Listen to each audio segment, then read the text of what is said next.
So as Kate mentioned, I'm both an art historian and a lawyer, and in terms of my own research, I focus on the history of American art, and within that, the history of 19th century art, and within that, the sort of shrinking circles of academia, the last quarter of the century of 19th century American art, and within that, at least right now, Mormon art. So this is my first book. It's coming out in this December, and it looks at the work of a really quite obscure LDS photographer, a Mormon photographer named Charles Ellis Johnson, a man who, at the same time that he made pictures both of and for the LDS establishment.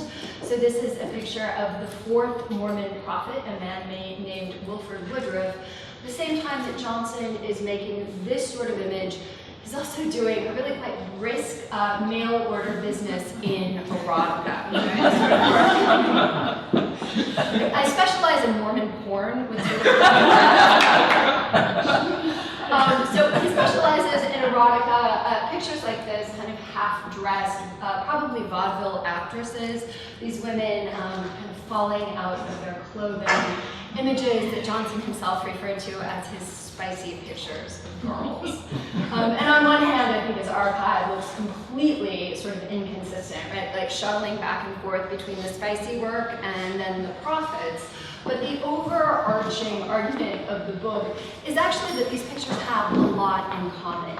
That a picture of this woman, a picture of a prophet, a picture of the Salt Lake Temple, they're all working in concert to mainstream the Mormons back into the nation after the scandal of polygamy. So that's my sort of first project. However, we're not going to be talking about Johnson tonight, so more spicy pictures of girls. They go well with the cocktails. We got to move on. All right. So tonight we're going to be talking about the show here. We're going to be talking about the Romantic Spirits exhibition. And I actually have two goals for the evening. Okay, on one hand, I really want to get into this issue of the romanticism, right? What do art historians mean when they talk about romantic art? And beyond that, I want to get into questions of what this notion of the romantic might have meant to viewers in our corner of the world, right? Southern viewers during the 19th century. So that's objective one, parsing the romantic. I also, though, kind of overarching goal is, anybody here suffer from museum angst? Anybody ever walked into a museum, right? You look at the work, and you're like, I don't know what to do, right? And sometimes when it gets into contemporary art, you're not even sure what the work is, right? Like the pile of Walmart yarn on the floor. Did somebody leave that there? Did it fall out of a pocket? Or is this like some great sort of statement on, the state of humanity, right? That sort of anxious moment where you're like, okay, I'm either going to find some wall text or maybe a drink or maybe both and see what everybody else is doing, right? And what I want to say is that, I've been doing this for a while, right? Getting a PhD, teaching, and I am not immune to museum angst. Right? This question really of what do you do when you get into a museum?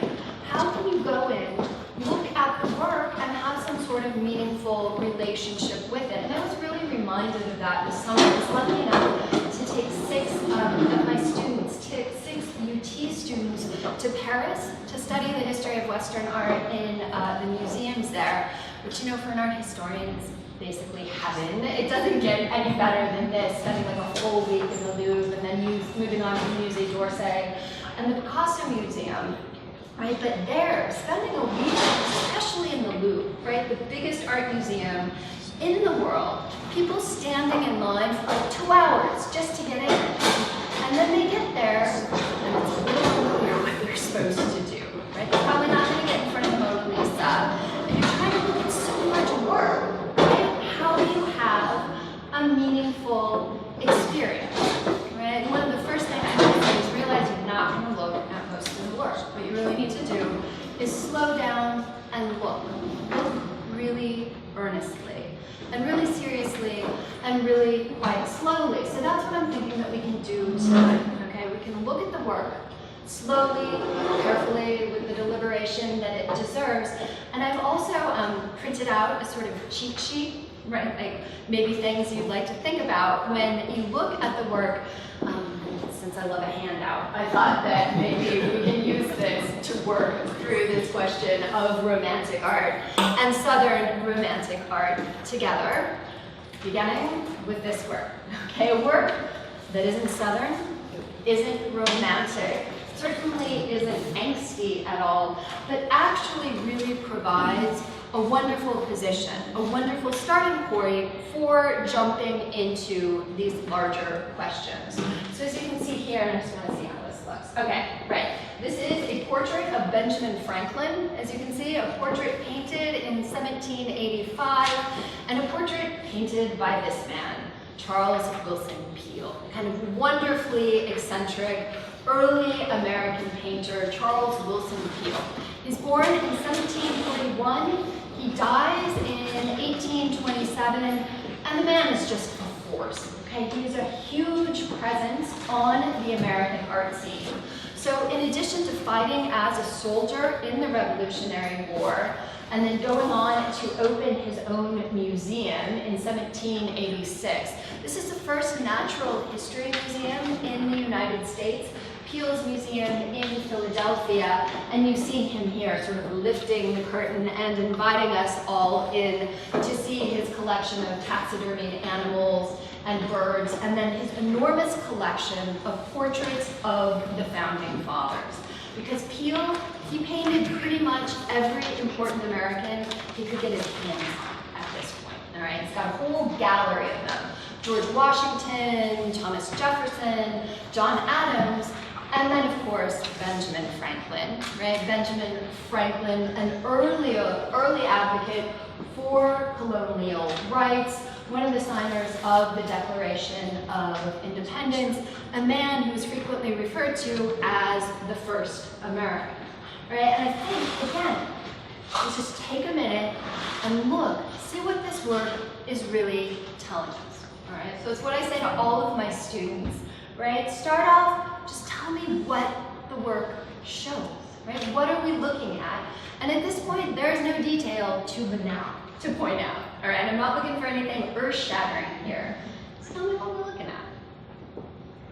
A seated man? Yes, Victoria, thank you. We've got a seated man. In front of a red curtain. In front of a red curtain. You can tell it's a Peale, he loves that curtain, all right? Peales typically have this curtain in them. All right, seated man in front of a red curtain. With a feather. With a feather. All right, what is that feather? A quill. Okay, it's a quill pen. All right, so he's probably, where's he seated? Writing surface. Okay. Lightning. All right, hold on for just 1 second. We're coming back to the lightning. All right, this is a big part of the painting. What do you notice about this guy? He's solemn. Okay, he's solemn. It's reflexive. Okay, reflective. What tells you this? How do you know that? He looks like he's thinking. Yeah. Okay, and one thing about art history, often it's this act of translation. Not only are you translating the visual into the verbal, which is hard enough, right? That's really a challenge, coming up with language that is up to the task of taking something that I at least view as this little clump of history, right? Like history condensed into this single object. Find language that's up to that task. But more than that, people generally have these really intuitive responses to art that tend to be right, but then articulating why, right? Like, what is it about this painting that really calls attention to Franklin, that really casts Franklin as a deeply introspective, thinking creature, right? And this is where we start to get into formal strategies. Things like composition, how the elements of a work of art are put together. If you want to just sketch out the basic elements of the composition here, shape-wise, what are we looking at? Hourglass. Okay, Do you want the odds of my not tripping over that are so slim. Plus it's on video. Okay, so tell me how his hourglass works. His coat forms the bottom of the hourglass, the blue shape, while the red curtain kind of forms the upper hourglass. Okay, great. So these are the center rosette. Okay, great. And what catches your eye?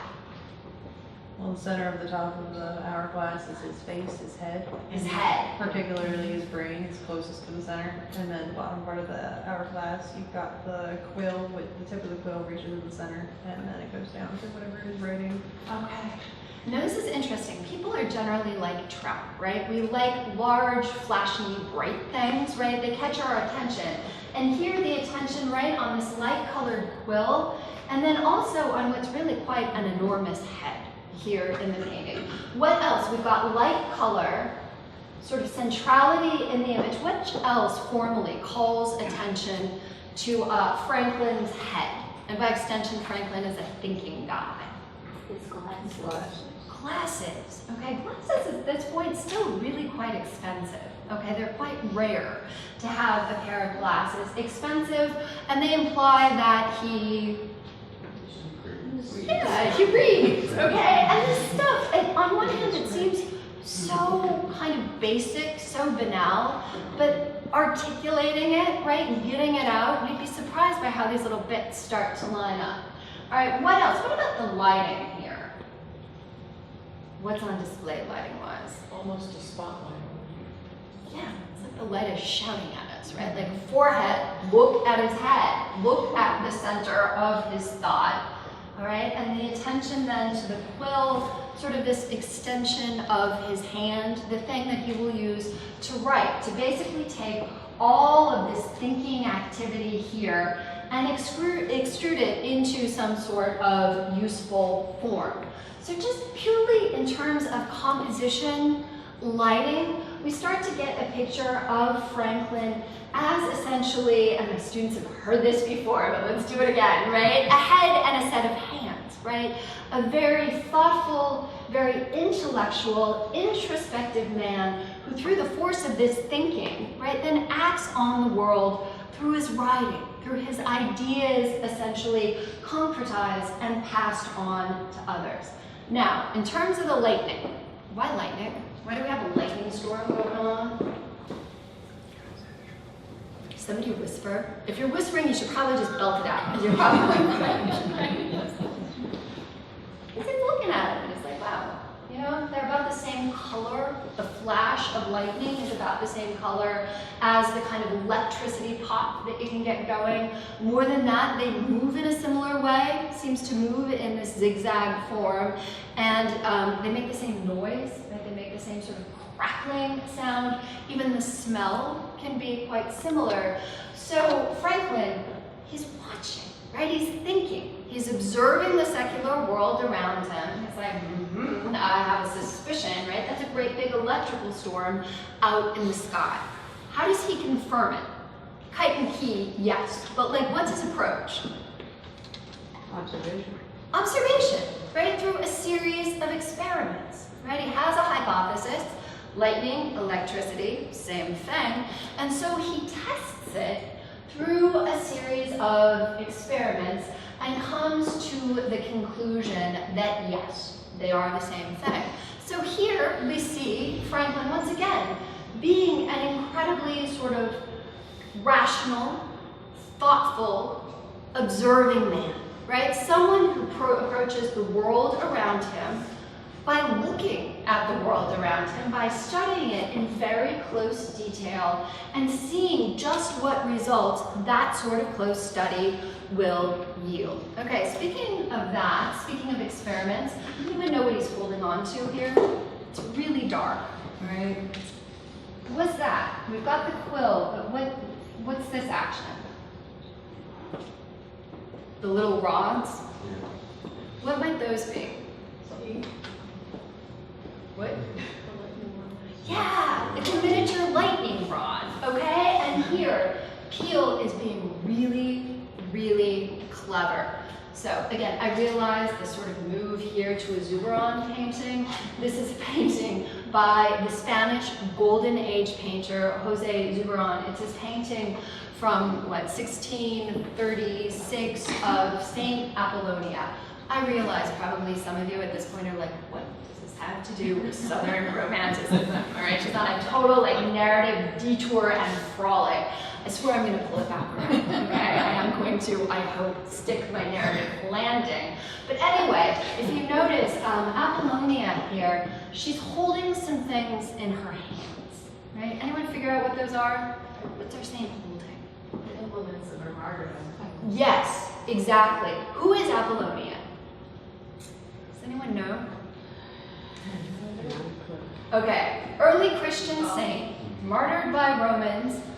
What do you think happened to her, given what she's holding? Are they pliers? I can't see.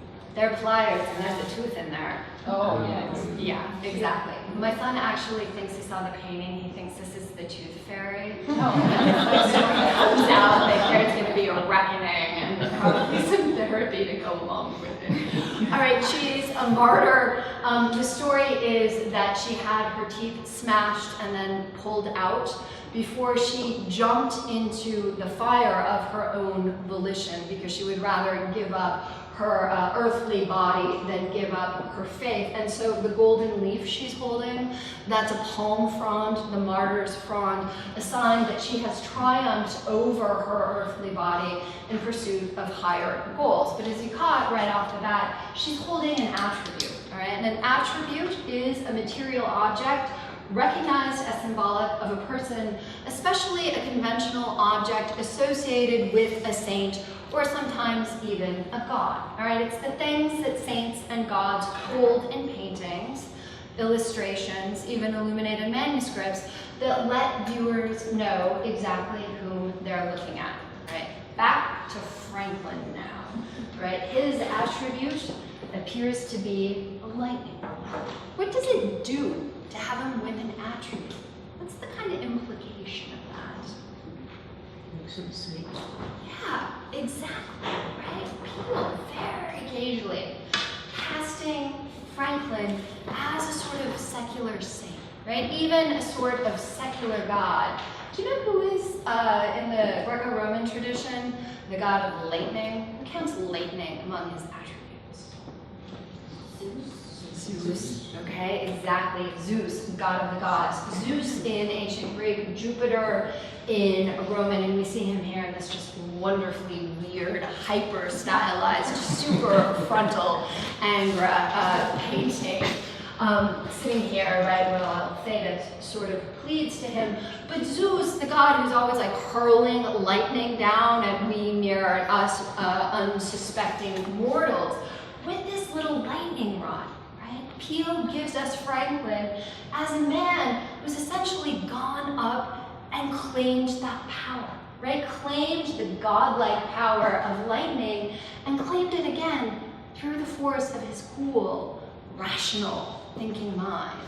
What happens when man really buckles down and has a hard, almost clinical, scientific look at the secular world, at the world around him? He gets powers that are almost godlike. And speaking of that, just in terms of composition, we're going to trace the line of that lightning kind of formally. If we say it starts here, how does it go? Direct me, as kind of awkward as that seems. Towards Okay, so we zigzag down, and then what happens? We know it goes into the ground, but just formally. Where does it go? Can you see this? Yeah, it goes right down to his rod, through his hand, and then comes out here. Right? And we know, if you see the actual painting, you can read some of what's written, and we know that it's Franklin's 1769 treatise on electricity. All right, so what you see here, just formally, right? If you just look, and really start articulating, often in a way that seems very simple, if not simplistic. What we see is this kind of wonderful visual claim for Franklin as a lightning rod in and of himself, right? Someone who can channel all of this brute, raw, natural energy, right? Energy that has the potential to kill him, but through the force of his mind and his attributes, he can channel that down into language, right? Into useful information, all right? And this becomes really a wonderful statement of the Enlightenment. You can see this painting, this Peel painting, as a sort of visual manifesto for the Enlightenment. Again, I am going to swing back around, okay? We're coming back through. But the Enlightenment, a new way of thinking about the world and man's place in it that emerges in Europe and the American colonies during the second half of the 18th century. And it's a movement that really dispenses with a sort of reflexive reliance on religion and myth and tradition, and instead says, you know, we've inherited this world. If we want to make it better, we better start studying it, right? We better start thinking very clinically, very scientifically, very sort of objectively about the world, and if we do that, we can improve our lot, right? So it's a fundamentally optimistic sort of push or impetus in man's thought, and it really places its emphasis on the power, the real channeling power of man's rational mind. And just one more thing about the Enlightenment before we come back around to Romanticism. All right, the way in which, and I should just point out, we as Americans, we are children of the Enlightenment, right? The American Revolution, an enlightened revolution. This actually seems like a good way to be going with the election cycle where it is. But an enlightened revolution, a revolution that's premised on the idea that every man is equal, right? Accidents of birth be damned. And if the government isn't actively working to protect man's inalienable rights, right? Rights that you have because you're alive and you're human, not because your last name happens to be Valois or Bourbon and you're not a Habsburg, right? But because you are alive and you're human, you have these unalienable rights, and if the government isn't protecting them, well, let's overthrow it and install something better, right? Something more enlightened. And I should just point out one thing about this. There's a certain amount of anxiety, not to mention hypocrisy, we're coming right back to hypocrisy, but there's a certain amount of anxiety that the Founding Fathers had surrounding this kind of democratic equality, right? There's the fear, right, that if you give everyone, or everyone the way it was then construed, the right to vote, well, how do you know that they're going to vote responsibly, right? Once you get rid of that central organizing force of something like a monarchy, how can you be sure that the everyman is going to essentially behave responsibly as opposed to sort of bunching up in gangs and doing things that really don't turn out to be that good for the Republic? Right? The Founding Fathers seriously anxious about this. This was like the underside of democracy, the fear of mob rule. That once you let all of this power out, once you sort of liberated the power of equality, it could, just like this lightning, become raw, wild, damaging. Right? That it might actually start setting things on fire as opposed to motivating or driving the Republic in the way that we wanted. And so Thomas Jefferson, for his part, also roundly anxious about this, he at a certain moment said that everybody should learn ancient Greek, right? That every voting person, every voting man, should learn ancient Greek. And this was less a sort of push toward bilingualism and more an insistence that if you're going to vote, you better be educated, right? If you are going to be a voting, shaping force in the democracy, you better have a history, you better understand the whole political trajectory, beginning with the high moment, the high point of the Greco-Roman tradition. So there's a lot, or at least a fair amount, of anxiety surrounding the Enlightenment. And I'd just like to point out, to finish with this image, the way in which Peel's canvas resolves this anxiety. All right, very optimistic because we know this page of his treatise, it is the place where Franklin writes that the lightning rod will hold, right? You can go out there like a fool with a piece of metal, hold it up to the great big electrical bomb that's coming through the sky, and you're not gonna char yourself, right? The rod is gonna hold as long as it's not incomplete, disunited, too small, or not the best materials for conducting, right? As long as you've checked this, you're all fine, you're not going to burn up. We got it down, you can roll with democracy, it's not gonna go to hell in a handbag, okay? As it turns out, right, the Enlightenment thinkers, they were a little bit too optimistic when it came to the sort of faith in the power of their lightning rods, because one thing about the Enlightenment is it went along with really a tremendous amount of hypocrisy, violence, brutality, ugliness. So the sort of founding hypocrisy of our nation, right? All men created equal, except those we're selling as hereditary property in perpetuity, right? It takes a sheen right off the Declaration, as does this image, right? You can talk a big enlightened game. So the French Revolution, also an enlightened revolution, and a revolution that gets out of hand pretty quickly, to the point where you actually have Robespierre, here, this caricature of Robespierre, guillotining the executioner. Apparently he's run out of other people to kill, so he's turning on the executioner. The point here being, turned out that that little rod, right, the rod of our democracy, couldn't quite contain all of the wild, brutal, often hypocritical forces that the Enlightenment let loose. The world starts to, at least seems to start bursting into flames, both in America and in Europe, right around 1800. And for Americans, the burning, it just keeps going, right? To the point where we actually get to the Civil War, this massive test of the democratic experiment. And this is what brings us to Romanticism, all right? The moment when the Enlightenment seems to falter, if not outright fail.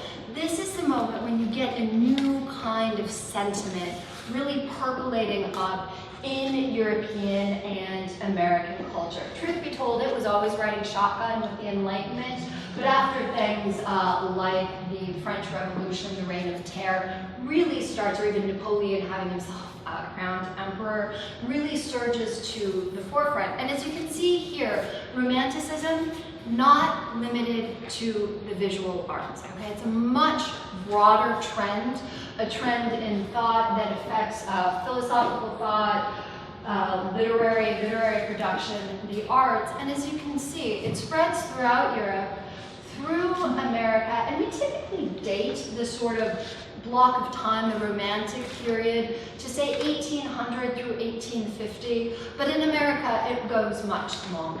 All right, it keeps going, keeps really affecting our cultural production up until the end of the 19th century, and it never really goes away. But the key things to know about Romanticism, right, the sort of Romanticism that we're going to be looking at in the gallery, is that where the Enlightenment value really privileged the force of man's objective, rational mind, right, this real intellectual movement, Romanticism is about emotion, right? It's about emotion, it's about feeling, it's about intuition, all right, as opposed to the much more enlightened faith. And again, that sort of big Franklin head that we saw in Peel. And it's also, especially in the American and Southern articulation, Romanticism, much more caught up in the figure of the sort of heroic individual, right? The man who, or woman, generally man, who is so utterly committed to the truth of his kind of worldview that he will do ultimately very irrational things to hold on to it. So it's very much caught up in these notions of individuality, a certain sort of chivalry, and again, the heroic individual. And I should point out, whereas the Enlightenment tended to focus on how man could make his world better, Romanticism, it's got this real taste for extremes, so it often nurtures this view where the world is kind of falling apart, right? Where it's not getting better, and it is to some extent beyond man's control, that it's ever changing and often changing for the worse. So, with that in mind, these kind of central principles of romanticism, individuality, a certain sort of extremes. The modern day articulation of romanticism would be a rock star, all right? This man who sort of goes out there and has this deeply personal, deeply emotional, often very poorly behaved episode that we all sort of feel and get in touch with. So emotion, individuality, a sense that the world is changing and not in ways that are desirable, those are the real touchstones of romanticism. And that's what I want to look at over in the gallery. We're going to focus on 2 works, and then I'll take time for questions. All right, so we're going to move over here, and we're going to have to figure out a way where we can all see the work and also talk. All right. And I think it's not observed, or to be down. So really, look at how this thing is put together. If you want to come in on the sides, see what the brush strokes are like, see if this thing is really flat or 3-dimensional. Come on in, don't be afraid of the work.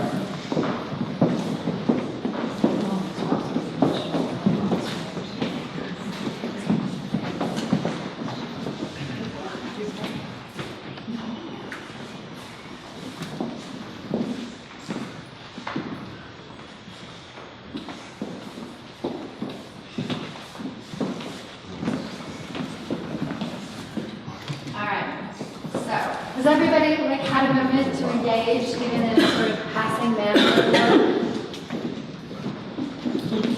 Speed dating? I read this somewhere that they did a study, the average amount of time that someone spends looking at any individual work in a museum is like 30 seconds or something. Yeah, which again, you think about how arbitrary, I mean, contemporary art is generally made now for museums, for the museum context, either that or it's made very self-consciously not to be in a museum, right? It's engaging with the museum in some way, right? Either it's embracing it or it's refusing it. But you think about the way in which historically art has been, I guess, imbibed, right? Often religious, right? It would be part of a religious service or in the homes of the wealthy. Either way, it establishes a sort of relationship, an ongoing relationship, right? Where an individual work becomes an ongoing part of your life. It's like the opposite of speed dating, right? You have this very extended relationship with it. And to now be asked, even if it's a small collection, to somehow go through and be like, oh yes, I get it. I understand what sort of cultural elevation I was, supposed to imbibe here, and I've come away with it. We have these really shallow relationships with works of art, often because we don't give ourselves the time to look at it, right? And the wonderful thing about really good art, and I don't just mean art that's in museums, but images or objects that really work, generally the longer you look at them, the more they give you, right? The longer you look at them, the weirder they generally become, and in that weirdness, they get really, really wonderful, right? That might just be my own personal take on it, but it's a generative one nonetheless. All right, so this is a painting. This is William Washington Dickinson. Painting. He himself is born in 1831. He dies in 1870.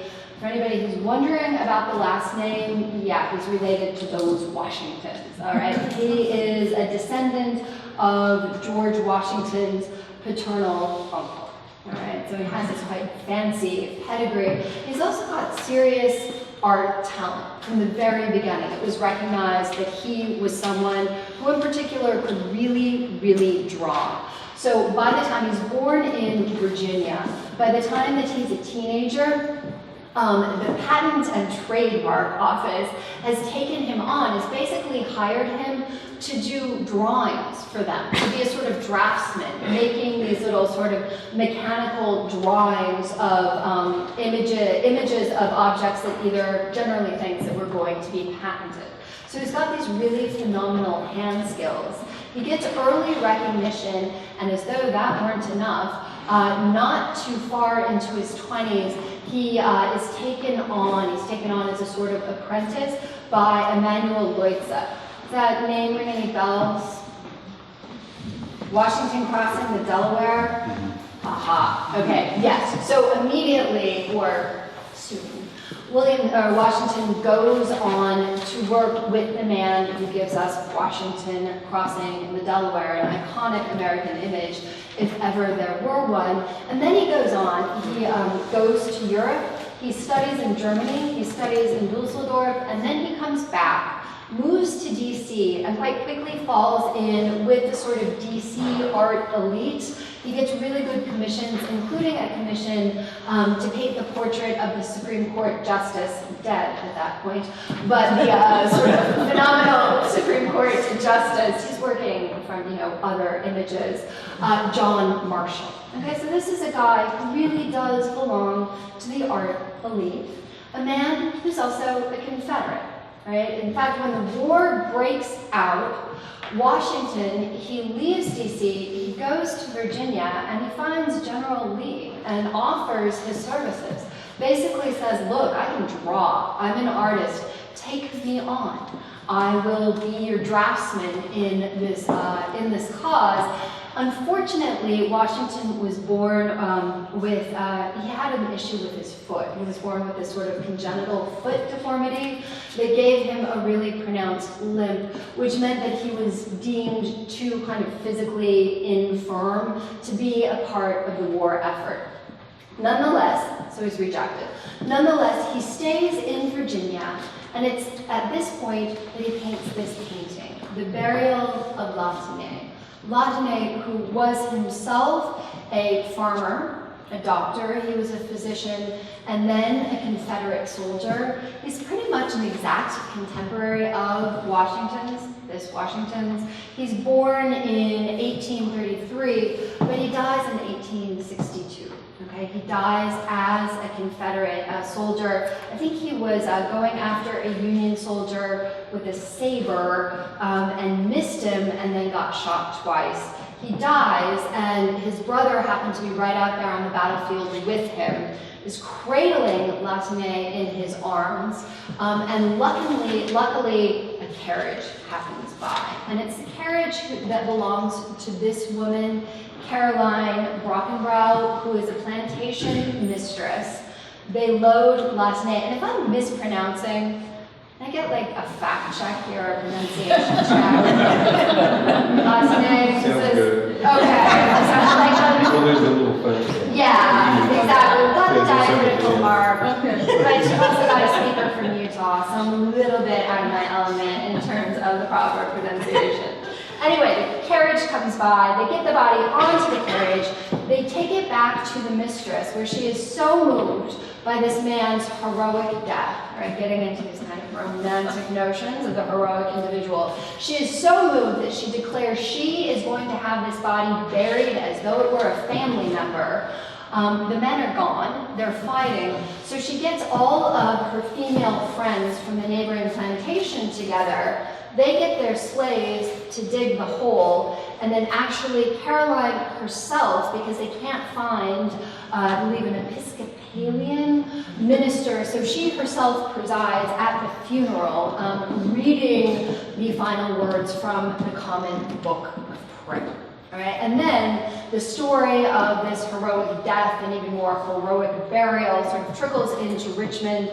People are deeply moved. Someone pens a poem in Latinay's honor, called also Burial of Latinay, and it's this, the poem and the sort of story surrounding it, that goes on to really inform Washington's painting. All right, enough of my talking. What do you see? Right? What does the painting give us? Yes, Victoria. It's like a lamentation. Yes. Okay. Tell me why. My girl in medieval art. Right? Well, she looks kind of like Mary, I suppose you could say, and it looks like they're, Okay. And what is a lamentation, to get everyone on board, just to make sure we're all on the same page? Lamentation scenes are sad.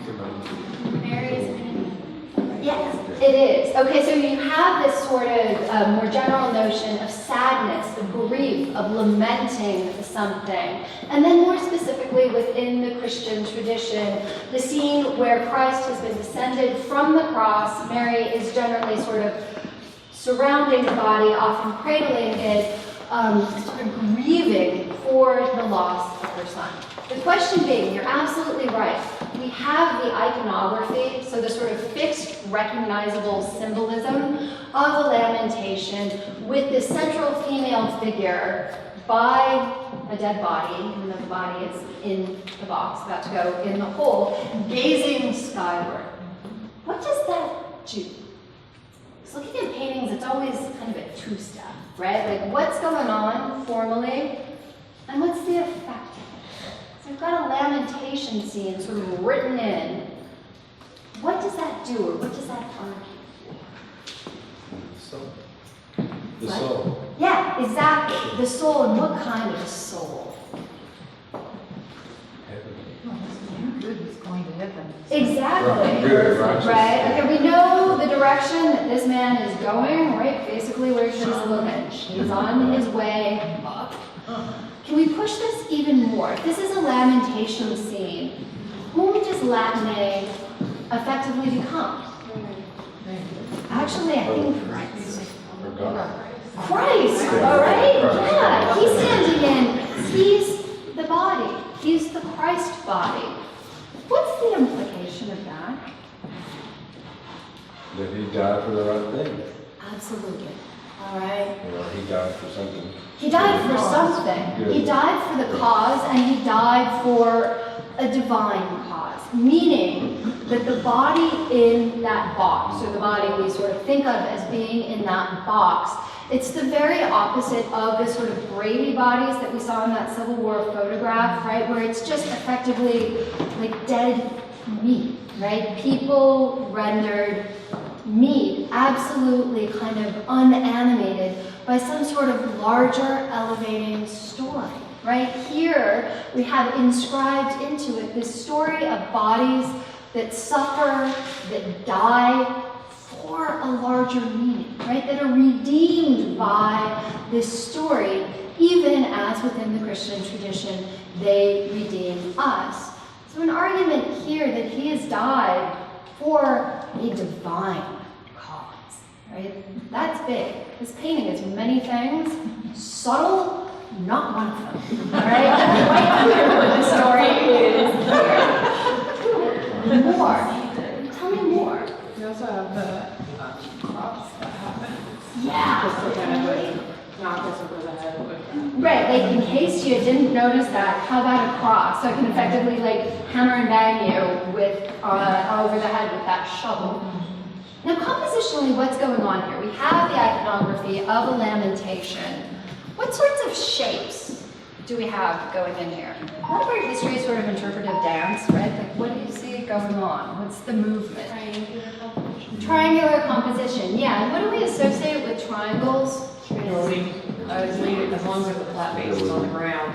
Yeah. If it's inverted, Flip it, you've got a problem. you've got a serious problem, right? But like humans as sort of metaphoric creatures, we start out with the kind of obstinate physical reality that a triangle, as long as it's based down, it's really hard to knock that thing over, right? Just sheer geometry, sheer physics, you're not going to be able to topple it, which means again and again, artists use this kind of inscribe this triangular shape into their compositions in a way, as a way of suggesting stability, right? Things aren't necessarily going to change. Which actually, yeah, absolutely. We have a pretty stark division with the child, right? The child kind of making the leap.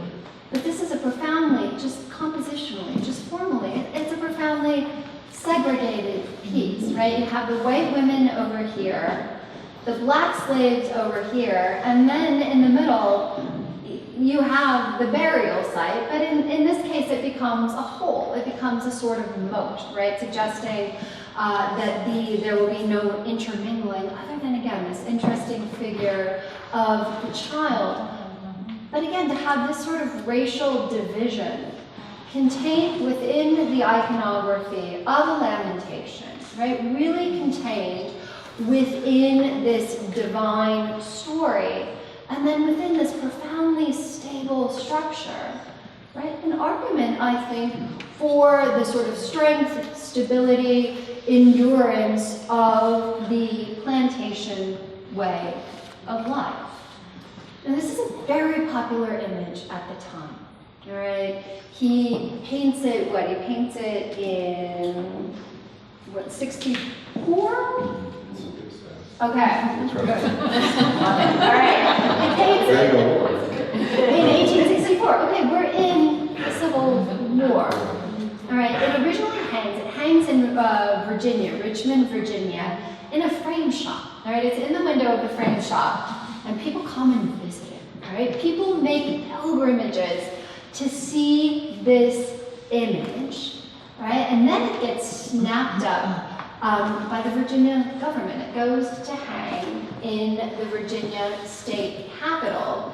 And then in '68, an artist, a printmaker named Campbell, makes copies of it, really quite inexpensive copies that get circulated. So this is an image that really drives itself into essentially Southern minds, right? That's sort of where it goes, sort of geographically speaking, and it really dictates how people in this part of the world remember the war. So 2 questions. 1, how can we see this as being romantic? Do you need to stick with our theme? It's a spiritual feeling. Yeah, right? It's less about the specifics of how this man died and more about how it makes you feel, right? And also they're the heroes against the man, or whatever, the bad guys, the Union. Yeah, exactly. This man died for the cause. It was a heroic death, a death so heroic, it motivated a complete stranger to take custody of the body, deal with it as though it were her own. It even gets little unrelated girls to come in with flowers, and you have strangers weeping, right? How more, could you be any more heroic, more sort of invested in the kind of feelings brought about by a single man's actions? All right, second question, what does it do to have this image really embed itself in our memories, right? Like, what does it do to have us remembering this moment in our shared, in our collective history this way? And that's a genuine question. Well, I think it keeps the South and North separate, which is still going on to a certain extent. Yeah. And that's okay, because everyone wants their own regional centrism. Right. Right, as I just taught regionalism. But it's kind of sad in a way, because, they're fighting for something that's unchristian, let's face it. Right. So it's really a contrast. That's why it's so neat to me. It's such a contradiction. Yeah, I mean, it is to have this overt appeal. So contemporary contradictions. Yeah, absolutely, right? Yeah, it's the thing, you study much art history, you realize, wow, we have a thing like this. But it's something that, this is the thing, look at for anything sense or wise. It's the same thing. Can you say more about that? it's the question my students hate, right? They're like, give me more, that's really good. I'm like, Well, I mean, there's always that, and there's always heroism, and it doesn't, that happened then, and it was intimate for those people, and it happens to every family, every person that knows someone that's. Yeah, and this is where you really see romanticism coming in, right? Less about the specific facts of this particular situation, of this individual man dying, and more about the sort of, like ecstatic, emotional arpeggio you can get going, right? Like, what does it feel like? There's a certain universality to it. And yet, as you mentioned, it's really specific, okay? Very specific memory of the stakes of the war and what it meant. And what about the treatment of the African Americans? What do you make of it? I can't tell the facial expressions at all. They seem sad and lonely, but not. I don't can't. That's so weird to me. It seems These young high. girls looking away, but he's looking in the same place she's looking. What are they looking at? Yeah, absolutely. And also notice how specific the faces of the young girls are. Right. Washington, he actually got models for the women. He went to Mrs. So-and-so's school for young women, right? And got a passel of young women and painted them. What about the treatment of the slaves' faces? They're done much less precisely, so they can just be any slave or any black person. Right, It's- absolutely. I think it just kind of continues with this, the non-specificity of if they're not like actual figures or entities, like, and just kind of there. Right, just sort of staffage for this emotional moment going on. Right, particularly with the guy in like this little contrapunto thing, like. Right. He's the one who's actually burying this Right. person. He's the one who dug that hole. Yeah. Like, maybe this is just my experience gardening in Tennessee soil, but to dig, you know how Yeah. it's hard. Yeah, I can't even dig a hole for my peonies without like getting exhausted. This man has dug this hole for the interment of this man who is fighting to maintain him as hereditary property in perpetuity. Right? And he's going to bury them. Yeah. They're not dressed for burying. Right. Yeah, right. Yeah. So, I mean, fraught, very, very conflicted, but all contained within this narrative of a sort of higher divine cause. And more than that, it's an image that, again, circulates, that dictates how a lot of people remember the war, right? And drives out memories of other things. So think about images.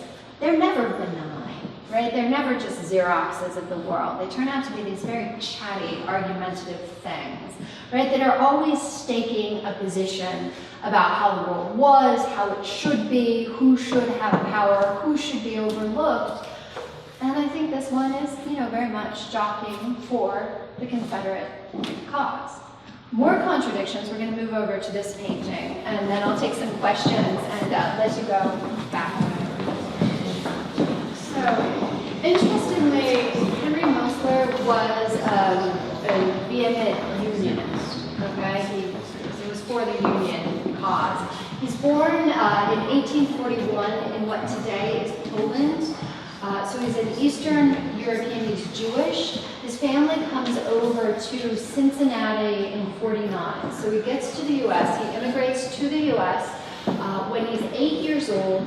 They settle in, as I said, Cincinnati, which has really quite a robust community of Eastern European Jews. And Mosler eventually gets his start painting portraits of people in his own communities.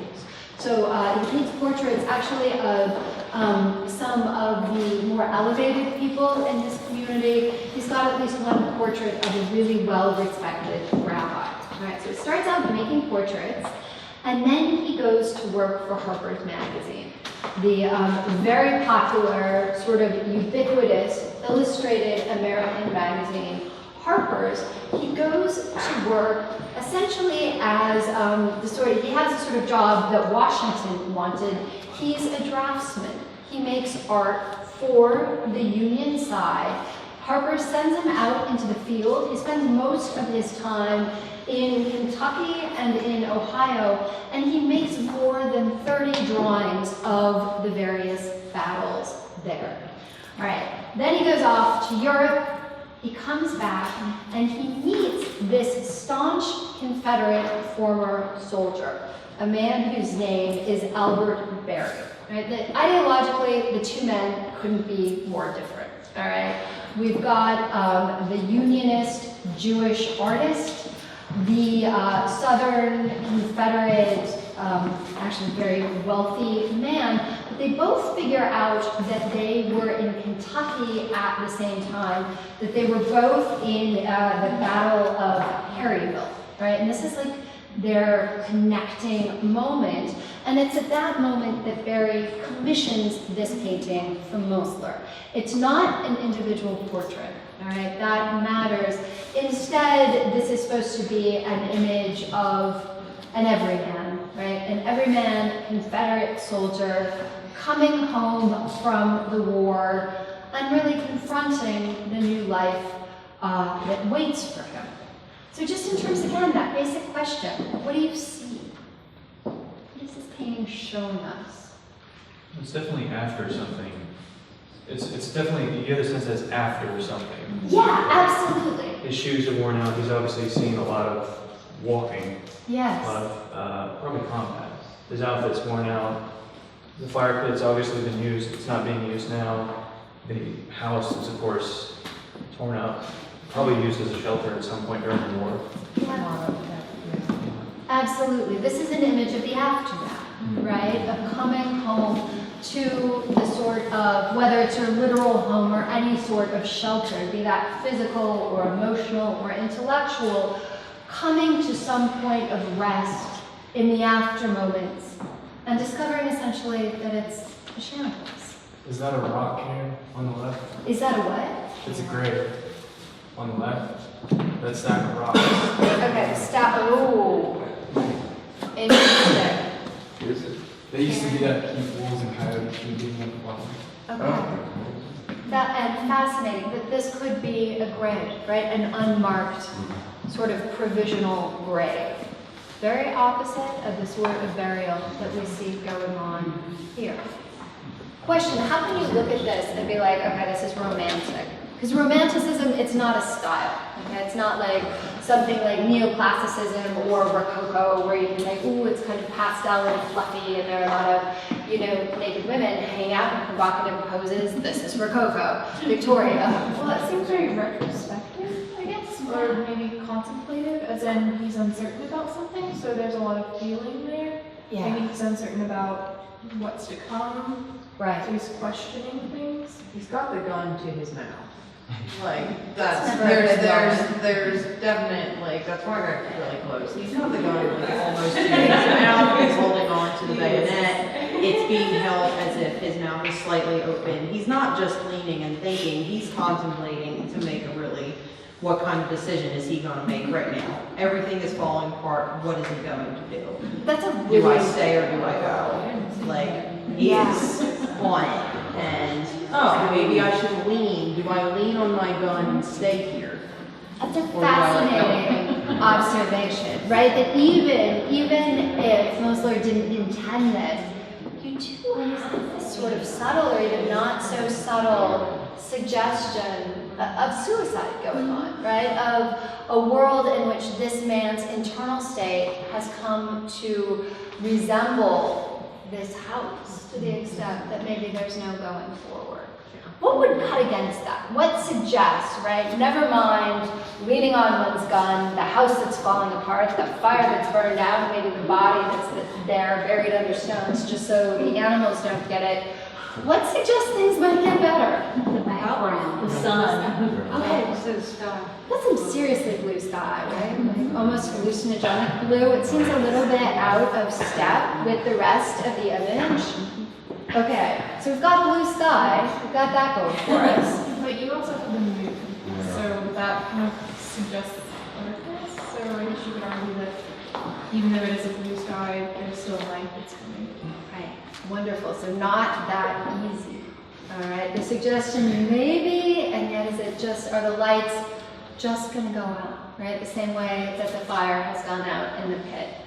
Anything else suggest that maybe we're on an upward trajectory here? Yeah. Oh, sorry. It's spring green grass. Okay. Things are growing. All right, at least we're not going into winter. All right, we might be in a sort of cycle of rejuvenation where everything has died and come undone and burned to the ground and gone dormant, but maybe we're at the moment where it comes back up, where we might see some sort of rebirth. Yes. I don't know, maybe this works, but the brightest portion of the house is what's held together. Ah. but there's still something there. You just have to patch up the holes that happen. But this is a really wonderful observation, right? Just the light. Yeah, that's one of the brightest places other than where he is, his face. Right. It's the house and where the house is still intact. And notice how his face, just from a color standpoint, from a palette standpoint, it's pretty much the same shade, right? Maybe he's intact too, right? He's taken a lot of hits, right? Things are certainly coming undone. And yet maybe we've got some hope for this man. Well, he's physically robust. I mean, he's not like an emaciated, starving survivor. He looks Right. physically very fit. Right. And he's intact. Yes. Like, he's got all his limbs. Right, like, and you know, at this moment, that's a real plus. That's not something you can count on. And again, here's my question. This is a super popular image, all right? This gets reprinted. You get pretty inexpensive chromolithographs of these images, of this image, and it goes out, okay? You can buy one for $10. Right about the time that Mosler paints this, or if you happen to have a subscription, if you buy a subscription at this time, if you bought a subscription to Southern magazines, they would give you one, right? Just as a little incentive, right? Sign up for a subscription and you too can have the lost cause. The lost cause that maybe isn't so lost. And I'm just quoting here from the catalog written by the original curator of this show, Buck Pennington. He says, "The Lost Cause has been an iconic presence in Southern culture, cherished for the tender sense of loss it conveys." And my question to you really is, what are the stakes inherent in remembering the lost Confederate cause tenderly? Right? What does this image do that way?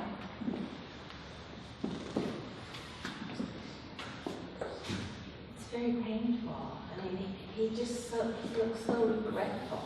Yeah. And he must have lost people close to him. I mean, in that gun, that weapon. Right. It's just very sad. He's probably lost part of himself as well, right? If he's used to that, like maybe he doesn't come home internally as intact as his body, right? The house might, in its points of darkness, might actually speak to a sort of internal splitting, internal fissures that come along with fighting that way.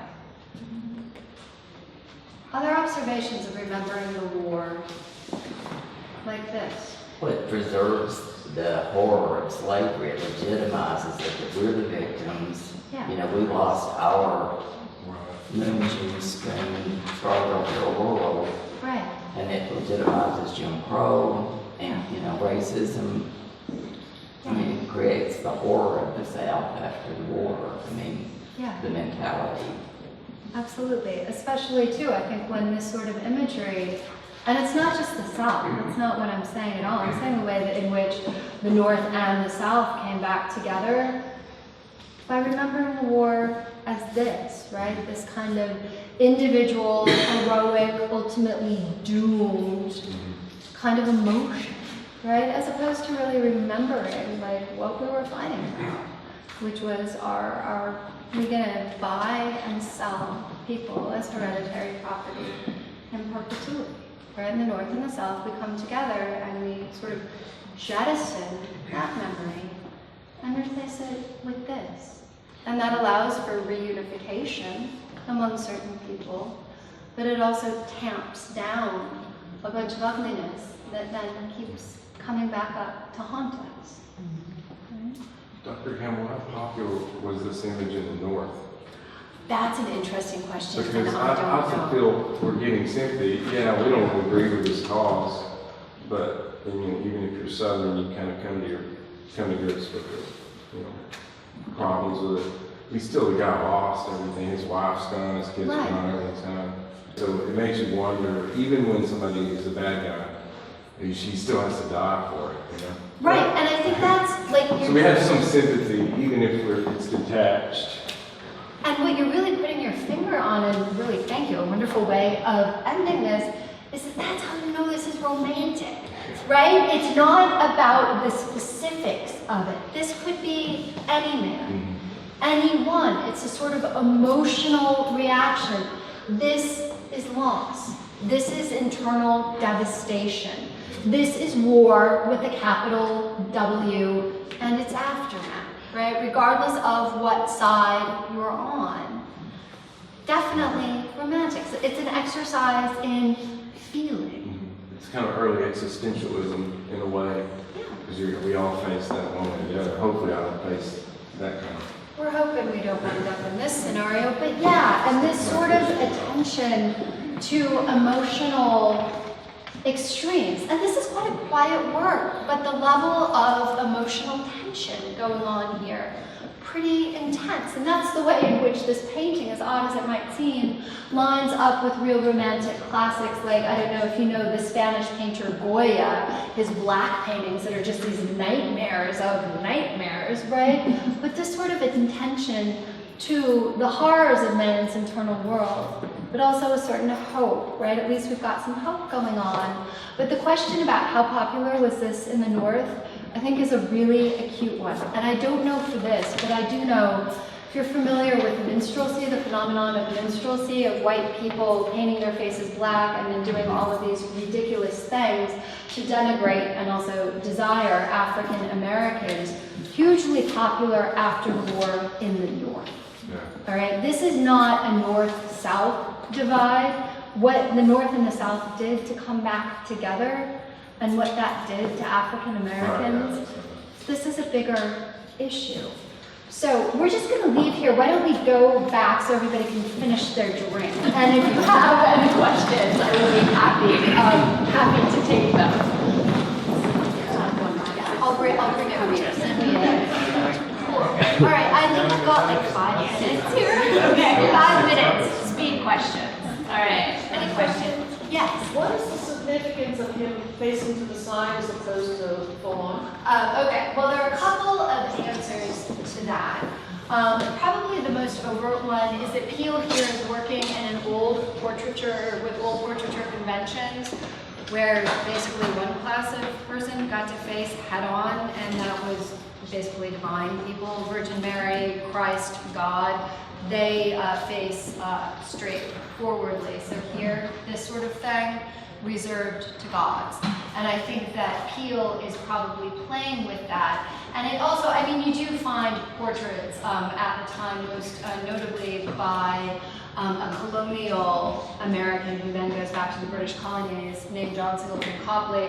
Really wonderful portrait of Paul Revere from 1768, and he's facing you. I think formally what it allows Peale to do is to really get a hot spotlight on that forehead, right? And also allows him, by turning the body, to trace the lightning through and then have the view of the treatise. Right or left doesn't matter.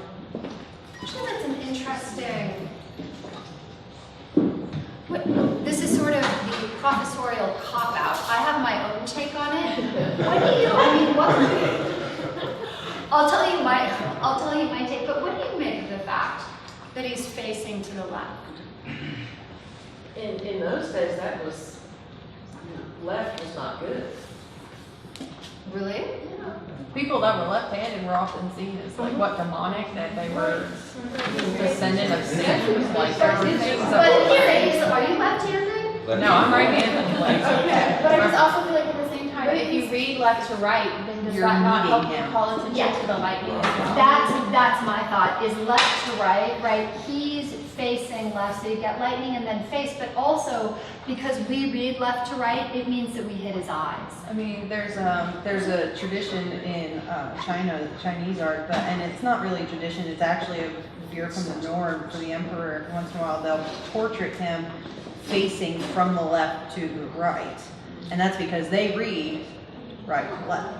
And so is it that moment of intersection that It's they're looking for? yeah, pretty much. Yeah, that we're not looking in the same direction as Franklin, but are instead coming to this moment of conjunction. And just a little shout out here for the UT Art Historical Table of knowledge. I also think he's facing to the right because if you stand the other way, Jen, so you see to the right. Okay. Oh, that's true, okay, it's left. Yeah, this one's, Yeah, that's right. he's right, he is actually. They tried. He's okay, but anybody else would be. And again, even though we don't make eye contact, our eyes sort of drive into his, and it creates this kind of circuit, right, of connection, essentially. Other questions? All right, well then I will say thank you for being such a wonderful audience.